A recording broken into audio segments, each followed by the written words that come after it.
Welcome. Tonight, I will be explaining to you all the important ins and outs of the trans community and the Catholic Church.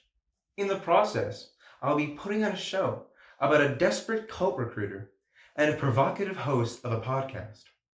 So please, silence your cell phones and hold all comments to the very end. Thank you. Hello, I'm Mark Moore, and welcome to Catholic Certainty, the podcast where we talk about anything and everything relating to the Catholic Church. Now, the Catholic Church has come under a lot of fire this past year because it came out with a document on transgenders. It was written in a very kind tone, but still ended up upsetting the LGBT, ABC, whoever, whatever. It was talking about things we've known for, well, forever. A boy is a boy, a girl is a girl. You can't change sex or gender. As soon as social justice warriors saw this, they came out of the woodworks. Everyone was attacking the Holy Church. It's what they wanted. It's the first statement the Catholic Church has made on transgender people. It's really unbelievable. Goes to show they will always go against the church regardless of what we do. Hold on. One second. Hello? Salutations. I'm here representing the Obstinate Purity Association, and we think your platform is the optimal place to promote our business. Listen, man, I'm not interested in whatever this association is promoting at the very moment. I'm actually in the middle of producing a podcast right now, so if you could call me back. Yes, Yeah, of course. thank you. I would just like to tell you that I am personally a huge fan of yours. By chance, would today's topic be on the church's new document on trans people? Yes, but I don't remember posting anything on Facebook about it just yet. We predicted that it would naturally come up. This matter is actually why we called. We know you will be perfect for the Obstinate Purity Association. How so? Well, that was odd. Oh, I'm so sorry, y'all. I could have sworn I muted the mics. I guess I'll just have to ignore that. It's really not in the budget to edit any of this out. Anyway, back to the topic of the video. The Catholic Church actually does care for these trans people. It actually cares and wants to help these people or whatever disassociation, physiological, mumbo-jumbo issues that they're facing. But it's the other activists and the political activists and the gay activists that don't care for these people. They're telling them, oh, you think you're a reptile? That's okay, be a reptile. You think you're a 6-year-old girl? That's okay, be a 6-year-old girl. But it's damaging and it's confusing. It's not helping the people or their situation. It's not making them better. Would you let a sociopath talk to the wall without doing anything about it? In June of 2019, during Pride Month, might I add, the document written by Giuseppe Cardinal Versaldi was released by the Congregation for Catholic Education. Male and female, he created them. The document reduced gender identity to, and I quote, nothing more than a confused concept of freedom in the realm of feelings and wants, or momentary desires. And that gender theory is misleading people to think that gender is different from biological sex. This reasoning makes people more likely to ignore a specific person's environments and upbringing and emphasizes traditional stereotypes. The main idea of the document disagrees with modern society's definition of gender and biological sex. Most people today think of gender and sex as being separate things. The Catholic Church sees gender theory as a threat to traditional families, and that gender theory ignores the natural differences between men and women. The Catholic Church believes this because they see people who have transitioned as not being their new sex. They are considered to have the same sex that they were assigned at birth.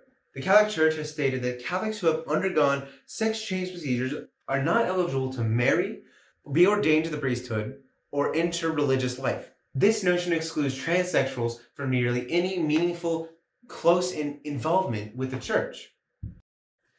There is mention, though, that in certain cases, transitioning is morally acceptable. In 2003, John Norton spoke in the National Catholic Reporter on the U.S.'s Conference of Catholic Bishops' statement that the procedure could be morally acceptable in certain extreme cases if a medical probability exists that it will cure the patient's internal turmoil. This is quite progressive compared to the idea that transitioning is never acceptable. But regardless of what the Church has you to believe about their acceptance, there is a clear misunderstanding of transgenderism. The same Vatican document also claims those who undergo sex change operations are unstable candidates for the priesthood and religious life because of mental instability. Yes, transgenderism is a mental health issue, but once resolved and the person transitions, many gender dysphoric thoughts are relieved. Pushing the narrative that transgender people are mentally unstable only creates more discrimination in a community that is supposed to be accepting of everyone. The church is even slightly hypercritical. Gender reassignment surgery fits the church's beliefs. Medical science should act with purely therapeutic ends and intervene in the least invasive fashion on the basis of objective parameters and with the view to establish the person's constitutive identity. This refers to intersex or hermaphroditic people who undergo surgery to remove sex organs to make them one gender. But you could easily put transsexuals into the same category. Now, I've prepared something a little special for you all tonight. And I'm kind of excited. It's a look into the horrible reality of discrimination of trans people. Enjoy. Cool. I'm really glad I got this meeting with you. From what you've said so far, pretty much all of the Obstinate Purity Association's belief match mine. I thought I was the only one who didn't trust microwaves. Yes, microwaves are a bit frightening, nothing natural about them. And I'd love to converse with you more about this, but we simply must talk about the subject of today's recording. Of course. That is, after all, what piqued my interest. I have found that it is extremely hard to convince a delusional trans to admit that they are faking their mental illness for attention. I can't threaten them with hell because most abandon the church. I can't threaten them with violence because they're all masochists with a desire to mutilate themselves. Most don't even have a family I can threaten. This is where I require your assistance. I believe with your podcast you could potentially get through to them. You convinced me, after all. I want to join the Obstinate Purity Association. I want to join you. And I will do what I must to be part of this loving group. Every time you speak, I get more entranced with the I'm very, very sorry. I mean, Obstinate Purity Association's views. I feel at home in a way. I trust you fit the criteria to join. You aren't a queer, hermaphrodite, left-handed, Satanist, helicopter, none of that, right? I'm sorry, left-handed? What's wrong with that? You might be the sixth person who have asked me that this month alone. They too, like you, were attempting to get into the Obstinate Purity Association. Frankly, I am disappointed that the practices of the better half of the last century have slipped from the public consciousness. It used to be well understood that left-handedness is sinful and unhygienic, and the people who practice this wretched lifestyle are very malicious, dishonest, stupid, every undesirable quality imaginable. Bad luck with all 6 candidates being left-handed. Bad luck indeed. You know, only 10% of the world's population is left-handed. The question that we are trying to answer isn't what is our reality based on our emotions. What we are asking is, should we assume other people's reality? Now, you might be wondering, what is gender? And according to Google, gender is either of the two sexes, male and female, especially when considered with reference to social and cultural differences rather than biological ones. There are 2 main theories about gender that are mostly accepted by the transgender community. The first one that we will be talking about is transmedicalism.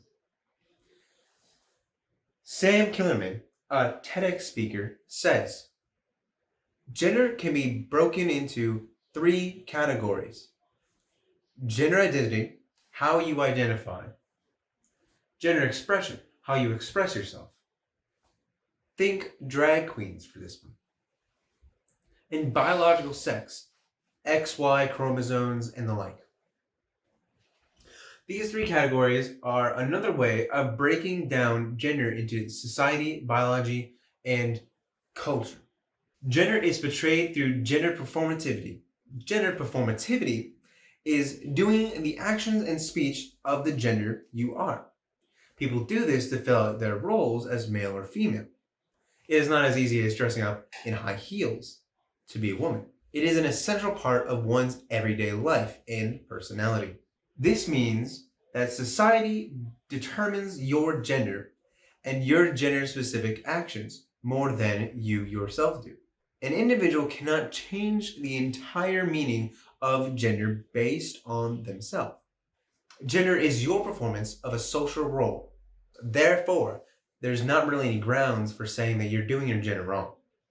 Transmedicalism, on the other hand, is the belief that being transgender is a medical condition that causes great suffering in its nature. Transmedicalists reject the idea of gender performativity in favor of medical validation. They see transitioning as a necessary evil for those whose only foreseeable option is suicide.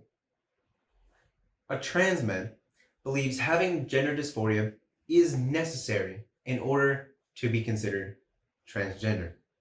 Doctors believe that gender dysphoria is caused by, and I'm paraphrasing, having the brain of one gender and the body of the other. Doctors have concluded that the only way to fix this disconnect is by having the patient transition to the body of the gender that matches their brain. You said people practicing this lifestyle. I'm pretty sure it's not a lifestyle. Well, of course it is. The right hand of God is the favored hand. Jesus sits at God's right side, as is described in Matthew. Those who fall from favor with God are sent to the left. If you are still confused as to why left-handed people must be lying, then answer me this. Why would God have the Bible written from left to right if people were intended to be left-handed? Therefore, the only reason someone would pretend to be left-handed would be to show their association with the devil. I don't believe that is you, Mr. Moore. Right, well, I mean, it's just a well-understood idea that people are born left-handed, right-handed, ambidextrous. There's nothing wrong about which hand is dominant. Do you wish to help us with your talents and join us? Yes. Great. Please, write your signature on this form so that the Obstinate Purity Association can confirm your loyalty to our cause. And what happens if I don't sign? You simply wouldn't be contacted by us again. Although, given it would be the 7th projection of the Obstinate Purity Association this month, I might lash out. Oh, I sure do love jesting. I'm sorry, but I'm left-handed. Curse this world. You were so promising, so talented. How could a man like you be so easily swayed by the devil like this, you disgusting low-life individual? You need some serious help. There is no way you can be left-handed. It goes against everything the Obstinate Purity Association stands for. But I am. I know I am. You can't tell me what I am. I know who I am. It's a fact of my life. I'm sorry for reacting so harshly to you. I forget that you are a very respectable man. Your mind is beautiful and would fit perfectly in the Obstinate Purity Association. You just seem to be in a state of confusion. There is no way to change which hand is dominant. Stop this charade of being left-handed so that there isn't any more need to fight. We can work through this confusion. You can get better. But I don't want to get better. You said we can work through this. Let us do that. We have to listen to each other in order for this to happen. I'm listening, but you are just wrong. Once you accept that, the world can be a better place. You're wrong. You can't invalidate the hand I write with. I know what my dominant hand is because I know, okay? I know what feels right to write with and what feels wrong. You don't know how my brain is wired and you never will, but that's okay. It shouldn't matter to you whether or not I write with my toes. It's my body. It's my right. Are you finished? Because it seems this meeting is over. You refuse my help, that's fine. But how do you live with yourself? I thought you had more integrity. Using the same snowflake arguments the liberals give to us, truly disgraceful, Mr. Moore. Trans people are in desperate need of an accepting and helpful community. Historically, the church has been a place for all types of people to go to. Saints and sinners, rich and poor, the whole like. But why can't the trans community find refuge there? The church preaches a message of acceptance and love, but won't help a marginalized community in its time of need, at least in any meaningful way. Trans people are statistically more likely to commit suicide and have suicidal thoughts and actions. Over 41% of trans men and women are estimated to have attempted suicide. This refers to transgender individuals who are unable to transition or fully transition. The church has helped reduce suicide rates of heterosexual and cisgender people, but it doesn't do the same for the LGBTQ community. A 2018 study found that while religiosity helped to protect against suicidal thoughts and suicidal attempts among heterosexual youth, it was associated with significantly higher rates of suicidal thoughts and suicidal attempts among LGBTQ youth. If the church were to broaden their reach to trans people, it could reduce suicide rates just as they have with the heterosexual and cisgender population. So I guess what we want to answer right now is, if the Catholic Church is not helping these people, then who is? There are many organizations and individuals who are really working to create a better environment for trans people within the church. The Reformation Project that we mentioned earlier is one such example. It is a group run by Christians who disagree with the official views of the church and who want to open the church to LGBTQ community. Other denominations of Christianity have opened the doors to trans people, and these churches allow the clergy to be transgender. The way they include LGBTQ people, specifically trans, can be used as an example as to how the Catholicism can also include more diverse people. Here's a list of a few select churches who do include transgender people.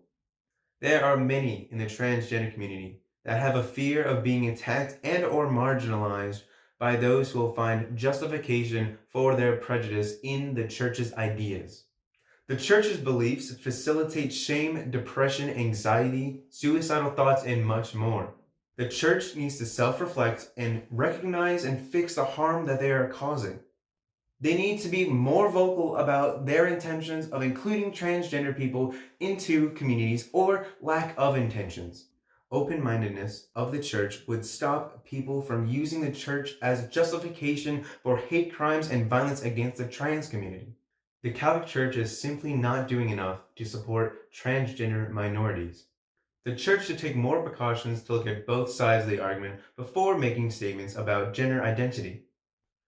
Versaldi says, the path of dialogue, which involves listening, reasoning, and proposing, appears the most effective way towards a positive transformation of concerns and misunderstandings, as well as a resource that in itself can help develop a network of relationships that is both more open and more human. The church's words speak of listening to the other side, but their actions don't show effective communication.